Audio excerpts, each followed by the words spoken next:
hey, fishing around through some comic boxes at a local crowdfunder. What is the word I'm looking for? Charity drive. Found this book, Avengelyne Prophet, and I'm like, oh my God, is this finally the one that I've been looking for? Through all these Liefeld books, I keep seeing these this ad where it's always a side page. You always have to turn the book and turn it on its side. There's Avengelyne standing up front looking as hot as Liefeld can make her look, and Prophet looking giant and huge and overly muscled with this big spiky hair. And every time it pops up, I say, I know I rip on Liefeld's art a lot in certain eras, most eras, but that one drawing, I'm like, I really like it. And I'm like, I think this is actually that book. Now, I was thinking the most likely scenario is that this is just a concept that he come up with and he probably had nothing to do with drawing it, which, depending on your opinion, could be good or bad. You know, it could be like, I shit on Liefeld's work a lot, so why do you want to see it? But oftentimes the guys taking over for him art-wise are not that, they might be technically better, maybe, if we're lucky, but they're just not as exciting, or they're not technically better, they're just boring and not as exciting as Liefeld. So it's kind of like you're damned if you do and you're damned if you don't. All I know is I was really interested to see what the hell was going on in this thing. I have to ask, what in the hell is this fucking motorcycle bumper that Liefeld puts on the forehead of this fucking guy? What is that supposed to be? Do not tell me they're supposed to be goggles with giant screws in them cracking the surface. But for real, what is it supposed to be? As a cover, I mean, Liefeld has a thing where his art kind of gets your attention. You kind of can't help but you just look at it and go, something about that has my attention for some reason. And you stare at it, you're like, this thing sucks. But it is what it is. Avengelyne Prophet, Maximum Press, issue 1. So I was like, all right, who drew this? I'm like, oh shit, it is Liefeld, at least for some of it. Pencils, he does pages 1 through 13. I'm like, okay. Like I said, with that preview that I kept seeing where it was Avengelyne Prophet standing kind of in the snow, I was like, for something about that image, I thought it looked kind of good. It looked like over-the-top, silly designs. I want to see it. But I'm like, does that same energy from that preview, promotional poster or whatever, does that carry through into the book? Kind of. So this is 96, so forever ago. And, stories by Liefeld, co-plotting and script by Robert Napton. Then you get Murat Michaels doing the layouts for pages 14 through 22. And then pencils and inks by an Emir Ribeiro and the Mike Diodato Studios. I'm like, that's a lot. I will have to kind of check as we go through, but I seem to remember when I flipped through this, I kind of was digging these colors by this Dan Shadian.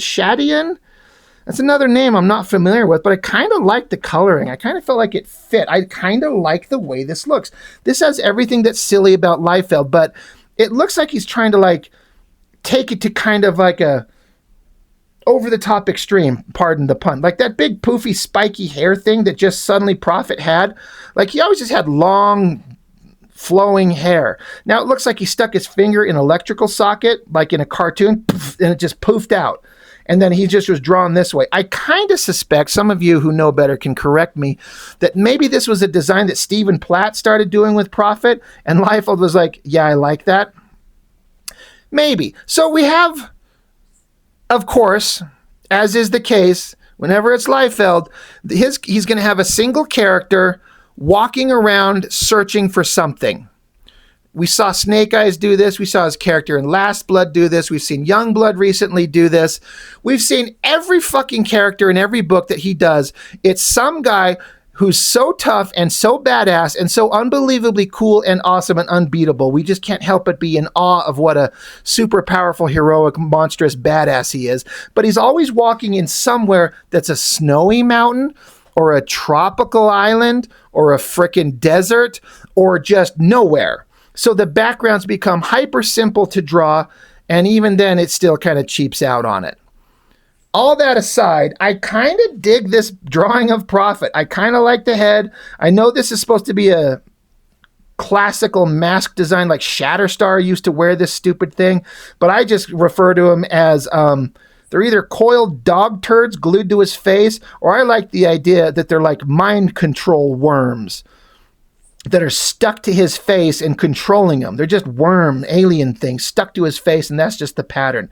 But he's got his motorcycle fender on his head, his electrical socket hairdo, a giant cape, big giant muscles. I kind of like the rendering going on here.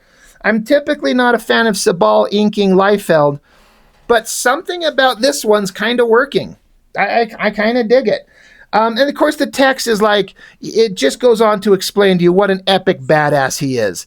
You know, it says it's never easy to face the unknown, yet there are those who face it willingly, as if driven by some unseen force. It just goes on and on to explain what a badass Jonathan Taylor Prophet is. He is one such man. He has lived countless years, but his memory's fractured, but he's always been a warrior, one born to be a prophet. He's just so cool. He's just the coolest guy you've ever seen anywhere, ever.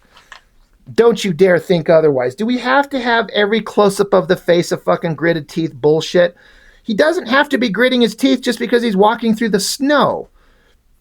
It looks like he literally walked down a mountain and then now coming up a hill.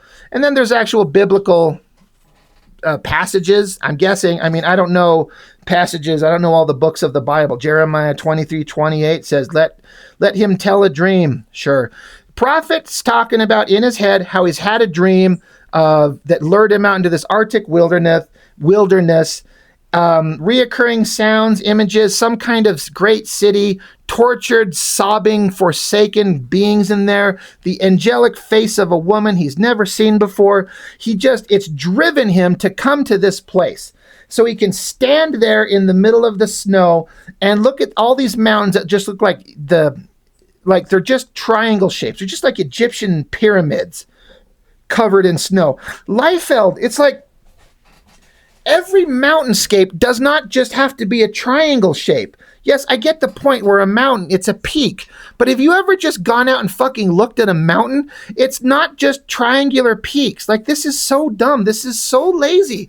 Just go look. It's so easy to look up pictures of mountains and then just, like, reference for just a second the organic shape of how mountains actually look. You have to try a little bit harder than not at all. But that, that's Liefeld's, his gig. So, fucking Prophet, I'm looking at the walking pattern. Fucking Prophet is pigeon-toed. His feet are canted in like this as he steps. Stops, looks, there's more great text telling him how the dream of a divine message in a holy crusade, and blah, blah, blah, blah, blah. And he stands atop a mountain. He finally stopped gritting his teeth.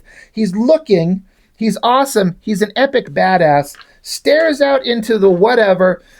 And then, oh my God, fucking ninjas show up. Goddamn stupid ninjas. You know what's funny? Look at Prophet. What does he have on his person? What does he have? Well, he's shirtless, and he's got pants and big fuzzy Ugg boots. He's got a belt around his thigh with pouches, a belt around his waist with pouches, cape, motorcycle fender, shoulder pads, no weapons. No weapons anywhere. No weapons do you see anywhere on him at any one of these panels, anywhere. But then suddenly, ninjas show up, and he's got two giant swords in his hands. Just there they are. This is 100% typical Liefeld bullshit. Guy just has weapons. Ninjas just appear out of nowhere. So Prophet, who's holding two swords, he hunches over, flexes, farts, and he's got one sword now. Where's the other one? He's just got one sword now. Grits his teeth. And then now he's got two swords again. He starts taking on ninjas. After watching Snake Eyes slaughter a bunch of ninjas and Bloodstrike slaughter a bunch of ninjas and everyone slaughter a bunch of ninjas, I've seen this exact layout in a dozen books by Liefeld. Just guys swinging swords, killing faceless bad guys. They're nobodies. We're not scared of them. So it doesn't make Prophet awesome to slaughter faceless, pointless nobodies who are nothing to him. There's no threat. It's not that exciting. And if this is the first time you've ever seen something like this, you might be like, okay, that's kind of awesome. But when you see Liefeld only has 3 or 4 moves, and this is one of them. It's just hero fighting faceless nobodies. There's no drama. There's no tension. I don't care. It's not that exciting. So kill, stab, rend, murder, maim, stab. It looks like, I think the story is supposed to be that Prophet stabbed this guy through the guts, and while he's momentarily distracted, Ninja is coming up behind him, but then Ninja just suddenly has a sword in his back. You know, Prophet has 2 swords there, and then he has 1 sword. So I'm like, did Prophet stab him in the back somehow? But it looked like the implication was that Ninja was getting the drop on him. But then he got saved. There's a sword in his back. And so he turns and he looks. He's like, oh, the face. He remembers a face from a dream. Oh, gotta flip it over. So there's what the fuck her name is. Avengelyne. The female proportions are exaggerated and kind of silly. I actually, like I was saying earlier, I think the coloring in this is actually pretty good. It is kind of ridiculous to have her that mostly almost naked walking around in the snow, but to be fair, so is Prophet. So, you know, that's one of those things you can let slide really easily. Like, the face is kind of okay. The hair is kind of interesting with the short kind of haircut. What I find funny is that if the implication, if I'm reading this right, that she saved him by killing Ninja sneaking up on him, he's got a sword in his back, presumably one of hers. But she has 2 swords in her hands. She has 2 swords. So that means she had 3. And she threw one or something, stabbed the guy in the back, and now she's got 2 swords. Where does she keep them? She probably just stuffs them up her ass the way that Prophet does to hide them. There's a lot of text. I am not going to even pretend to read any of this fucking bullshit. Basically, she's on the same mission. She was led here. She was driven here by some dream. Something was bringing her here the same way Prophet was brought here. And she looks sexy as shit, you know, all things considered. We got more perfectly triangular mountains in the background that could be just cubes if you light them on their other side. Yeah. And then extreme close-up on the face with Prophet. Holy shit, look at him up close, gritting his teeth, because that's what all these characters do. He's like, you're the one who's haunted by dreams. Who are you? Why have you brought me to this place? I demand an answer, woman. I do kind of like, again, I'm hyping up the coloring. Liefeld drew this fuzzy kind of trim around his cape, and then the colorist did this color tone thing to give it kind of like a dual kind of lighting, bounce lighting kind of light source going on each side of it. I kind of like it. That's kind of cool. And again, a lot of it's just the colorist doing it. That's kind of cool. I like it. Avengelyne says, I don't know who you think I am, but I didn't bring you here. I don't even know who you are, but I have seen your face in my dreams. Oh, they're dreaming it about each other. They better be fucking. She says, or he says, you're lying. It was I who was led here by a vision. Prophet seems to be a little bit unreasonable and unwilling to listen. So now they're standing there staring at each other. They both have dual swords and flowing capes with fuzzy trim and big fuzzy Ugg boots, and they're half naked. They should just start getting it on. Just get it on, guys. So they have a little conversation back and forth. She's like, I'm not lying, mister. And he's like, Prophet. She says, my name's Avengelyne. What I tell you is the truth, Prophet. For weeks I've had the same dream about this place and you. When it first happened, I thought it had something to do with my people. So Prophet's like, who are your people? She's like, ugh, God, it's a long story, Mr. Prophet. And if you're as untrusting as some mortals I've met, you won't believe me. Sorry, I see my phone shaking. I got my roommate's doing laundry, and so the fucking spin cycle is shaking the whole floor, and so therefore my phone's shaking. Sorry about that. She's like, I am not a mortal, Avengelyne, he says to her. She's like, I see. Well, once I was like you, but not anymore. I am an angel, Prophet. I used to live in heaven among God's hosts. Prophet doesn't like that. He's like, that's impossible. She says, it's the truth. There are many of us who are among you on earth. In fact, I was sure that the dream I had was some kind of message from them. But if those men who attacked you are from that city, then... And so Prophet's like, wait. A city? You've seen the city? Where's the city? And so I guess they go over a fucking hill, and there's this giant, massive, super futuristic city that I guess Prophet just couldn't see with his own fucking eyes. Sure, I guess they have to travel, and it could be hidden among the valleys or something like that. I was looking at that. I'm like, ain't no way in God's green earth and hell anywhere that Liefeld drew this. Absolutely no way. I'm like, all right, I got to go check credits again. And somewhere down here it says art assists and inspiration, Stephen Platt. I'm like, yep, Stephen Platt drew that. There's round cylindrical shapes in proper perspective and hyper detail. Stephen Platt drew that. And not Platt, not Liefeld. There's no way. He, in his wildest dreams, could not even begin to conceive of drawing something like that. I dare you to go find any background he's ever drawn that even comes close to doing that. He can't. It's not that he won't. It's that he cannot. He has no skill set to do that. So he drew the figure standing there in the mountains, and then Platt drew in the giant city that Prophet just plain old couldn't see. And I guess part of the city, one of the towers is exploded. It's just a hollow, empty tube. Okay. Again, I'm kind of like, I gotta say, the coloring is selling the shit out of this for me. I'm really, really liking the coloring. That on the face looks amazing. I'm like, whoever this colorist is, Dan Shadian, dude's rocking it. Looks absolutely beautiful. But yeah, there's a giant city. And, Prophet's like, well, we're having dreams, both of us, about the city. We probably better go down there. The answers to all our questions are down there, as is a great danger, a danger that could unravel the very fabric of the universe.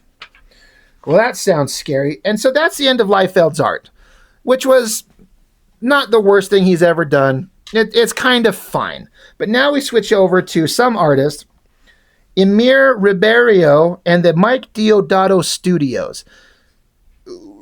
I mean, whatever that means. So, again, it does say that Murat Michaels laid out 14 through 22. So Murat's doing the layouts on these. So this art, like, again, this is one of those examples where the artist drawing this now is technically 1,000 times better, but in a lot of places, it's not as interesting for some fucking reason. I have to be honest. Liefeld stuff tends to be, it just grabs you. I've said this before. His art grabs you by the balls and forces you to look, whether you like it or not. It just grabs your attention. You're staring at it going, God, something about this is grabbing my attention. That's Liefeld's art. These guys are trying to do an approximation of it. It's Murat Michaels doing layouts, and then these other guys who are obviously more talented, technically speaking. That's a beautiful face on her. I love her face. I love her hair. The body looks pretty good. That's a great hand. Prophet looks pretty good. The artists are doing a different version. I like Liefeld's version where it's just a big poofy, like just a big pile of hair just poofing out in all directions. This version, it's some kind of like anime kind of weird starburst explosion version. It's still kind of interesting, but I don't like that version as much as I like the one Liefeld's doing, ironically. But anyway, Avengelyne's like, I perceive, she says, I don't perceive any danger. And Prophet's like, well, are angels telepathic? She's like, no, but I can sense things. The inhabitants of this place are peaceful. Prophet says, I wouldn't expect one of the Lord's warriors to be so naive, assuming that you're not lying. We've both been brought here by a reoccurring vision. I have been attacked by a clan of assassins, and yet you would have us walk up to the front door and knock? Forgive me, Avengelyne, but I don't intend to just fall into another trap. And she's like, well, Prophet, wait. And then, so he just fucks off, and she thinks to herself, he's wrong. A goodness emanates from that city. I can feel it. So they're saying it's an actual city and there's a bunch of people there. Okay, sure. Well, we get into it and now we just time jump and the artist does a kind of like a rectangular shot of the city itself that looks like a city like New York. I'm like, well, I guess they weren't sharing art back and forth so you could see it as some kind of hyper-futuristic dome city. But now there's just cube shapes. Yeah, that doesn't track. So Avengelyne just went to the front door, knocked, and this one dude answered. And if I remember from what I flipped through this book, literally in a city full of people, he's the only guy that we see. And he's very nice and he's very kind. And Avengelyne's thinking to herself, like, well, everything's great. Everyone's nice. And this guy says, this is a city of the lost souls. A storm has befallen our community, Avengelyne. I'm in great need of your help. I'll do anything I can for you, Michael, she says. I believe that this place exists. I can't believe this place exists. A city populated by fallen angels, just like her. So all these people in the city, of which we see one, is a city of fallen angels. So he goes on to explain, for centuries our kind has faltered and has been sent to earth as punishment. Years ago I realized that we needed a haven, a community where we could live together. So basically he's like, we're a bunch of fallen angels. God has kicked a bunch of angels out of heaven, and so they all just got together and built a city, and they're all living here. So she's like, all right, but then Guy was saying, but we've been attacked by some outside forces. She's like, well, who are they? He's like, I don't know. Perhaps they are demons bent on converting us to the ways of the dragon. Is that the way of saying the devil? The dragon? The adversary? At any rate, we needed a warrior, and words of your recent exploits have spread among Earth's fallen ones. So she's like, so you called out to me? He's like, yes, we are still bound through the white fire, Avengelyne, the source of our strength and existence. I called out, and Father willed for you to hear me. So she's like, okay, I'll do anything I can do to help you. He's like, the community will be pleased. Now accompany me, and I'll give you a tour of our sanctuary. But I was looking at this panel, and it looked like he's running away, because this is his lower calf of one leg and his ankle and his foot, and this is his other foot in the air. And like, it looked like he was running away from her. But he's like, no, I'll give you a tour of the place. And so eventually, now lost in her thoughts, she's like, only angels should have been able to hear Michael's call. I wonder why Prophet's dreams were effective. I have to find him, explain to him that he was wrong about this place. As far as I can tell, the only danger comes from these mysterious attackers. Okay, sure. So now Avengelyne and just one random guy are standing at this big door, and she says, you didn't show me this building. And he's like, I'm sorry, Avengelyne, but this is a sacred house of worship, and only the elder members of our community may enter here. Perhaps if you stay on as protector in the years to come, you will be received here as one of our distinguished elders. So meaning, yeah, this is a special place, and you can't go in there. You're not cool enough. She's like, well, forgive me for saying, but I've noticed that some of the fallen angels who live here used to be in the war host. Why haven't you called upon them to defend the city? What people? The people we've never seen? There's nobody else here. So they're telling us, not showing us, which is the exact opposite of what you're supposed to do. He's like, well, we have taken a sacred oath, Avengelyne. We cannot spill blood, even if it is to save our own mortal lives. Okay, great. So just let a bunch of monsters show up and kill you, and you're just going to stand there and take it. Good job, dumbass. She says, I was given no such command when I fell from heaven. He says, it is what we each believe, or it is what we believe Father intends for us. Each of us who falls inflicts great agony upon the Lord, but we can ease his sorrow by living as he wills. Okay, sure. He says, it was his weeping that haunted your dreams. You see, we who fall, we are his tears, Avengelyne. So every fallen angel that God kicks out makes God cry. I'm crying too. So then, now it just cuts to several hours later, through the text, Avengelyne walked out, found Prophet, who was just sitting in the snow, sulking. She's like, you can come inside. There's no threat. It's fine. So now they're inside. They got a boiling cauldron of monkey piss or something like that. And he's like, I'm surprised you found me. And I was observing the city. And she's like, well, I was part of the war host, and I was a hunter. That's how I was able to find you. He's like, well, you're fortunate. They're just they're like doing a dick measuring contest. He's like, I'm so awesome. You're lucky you found me. And she's like, well, I used to be the greatest of angel hunters. And he's like, well, you're lucky I didn't kill you. You could have been easy prey. Jesus Christ, stop, guys. You're both pretty, girls. Both of you are pretty. He says, I'll remember that. She says, I'll remember that next time. Anyway, now, the city, you must realize that there's no possible threat here. And Prophet's like, well, no apparent threat, but your buddy Michael and his people seem passive enough. What people? We haven't seen fucking anybody. So anyway, she's like, we need to go into that big room, and we need to see what's in there. There's something going on in there.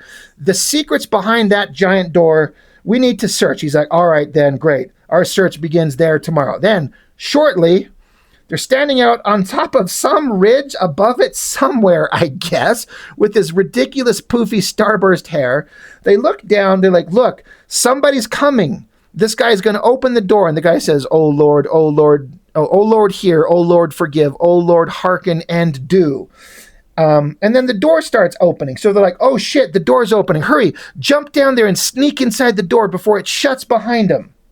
They literally like, hurry, we have to sneak in before this guy, the door shuts behind the guy, but also don't get caught by the guy.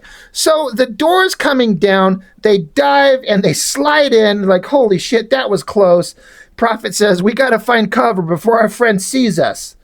So literally the guy should be like 10 steps inside the door. These two giant fuckers slide in there. The door slams, but the guy doesn't see him or hear him at all, just because our heroes are so cool. Soon, they're just going up a flight of stairs, and they're like, Prophet, do you feel strange? He's like, yeah, I had some tacos last night. They're not sitting well with me. But what about you? She's like, no, look, I feel weird. My father's presence. She feels the presence of the Lord himself nearby. He says, I feel as I did when I would bask in his heavenly light. That text box, the balloon looks like it's coming from Prophet, but maybe it's supposed to be to her. Because as far as I know, she's the only one who's basked in his heavenly light, because she's an actual angel. He's just a disciple of the Lord.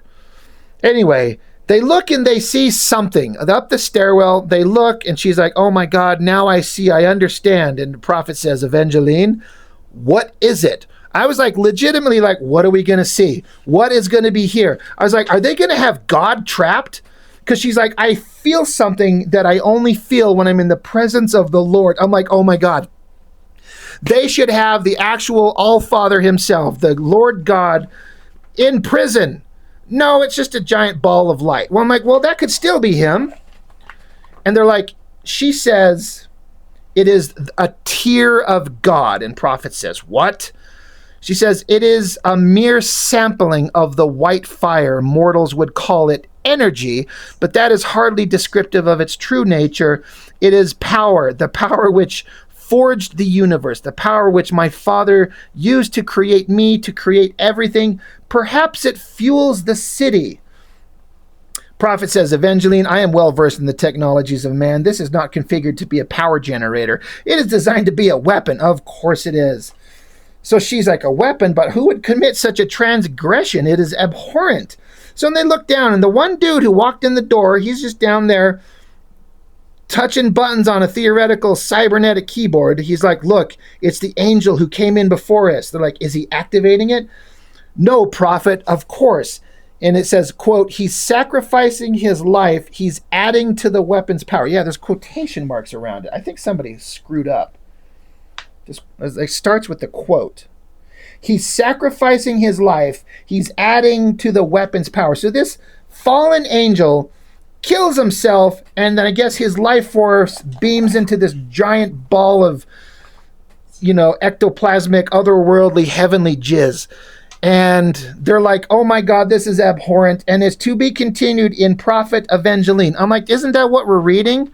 Oh, this is Avengelyne Prophet. Then there's Prophet Avengelyne. And I guess I have to go find that book. It's both simultaneously kind of interesting and kind of fun and kind of stupid. Which, that describes Extreme Studios. That should be a tagline. Both extremely interesting and really stupid. And then that's the end of the book. I definitely keep wanting to try and find a copy of Bad Rock Wolverine, drawn by Chap Yap. I bet that looks interesting. That shot looks actually pretty cool. Prophet Cable, boring. Oh, hey, look, Dark Child. It says, join us on a dark odyssey where dreams and nightmares collide and reality isn't what it used to be. Dark Child. Evil never looked so good or underage.